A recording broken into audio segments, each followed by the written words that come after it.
একটা সারপ্রাইজ তোমাদের শোনামার জন্য আছে, এক্ষুনি দেবো, একটু ওয়েট করো। তো দেখো বন্ধুরা, আজকে মেয়ের জন্য একটা সারপ্রাইজ আছে। কি সারপ্রাইজ আছে ওটাই কিন্তু মেয়েকে দেব। দাদু এনে দিয়েছে একটা দারুণ সারপ্রাইজ। চলো চোখ বন্ধ করো, চোখ বন্ধ করো, চোখ বন্ধ করো। ট্যান ট্যান, মনে হয় লেড পেন্সিল মানে পায়নি লেড, ওই জন্য চক এনেছে। কি দেখো, খুলে দেখো, খুলে দেখো কি আছে। খুলো খুলো খুলো। ও আজকে স্কুলে ভর্তি হয়েছে। দেখি আমার দিকে তাকাও, এত রেগে যায় না।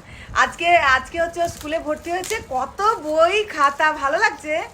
আর এটাই দাদু কি দিয়েছে, দাদু এটা চক পেন্সিল দিয়েছে। হ্যাঁ এটাই, হ্যাঁ এটা দেখো চক আছে, ভাঙবে না একটাও, ওটা তুমি হাত দেবে না। এই দেখো একটা স্লেট এনেছে,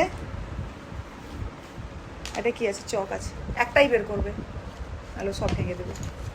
আমি বলেছিলাম পেন্সিলগুলো আনতে, কিন্তু পাইনি মনে হয়। আচ্ছা ঠিক আছে, ওকে পরে দেবো, ছোট দেবো, ছোট দেবো।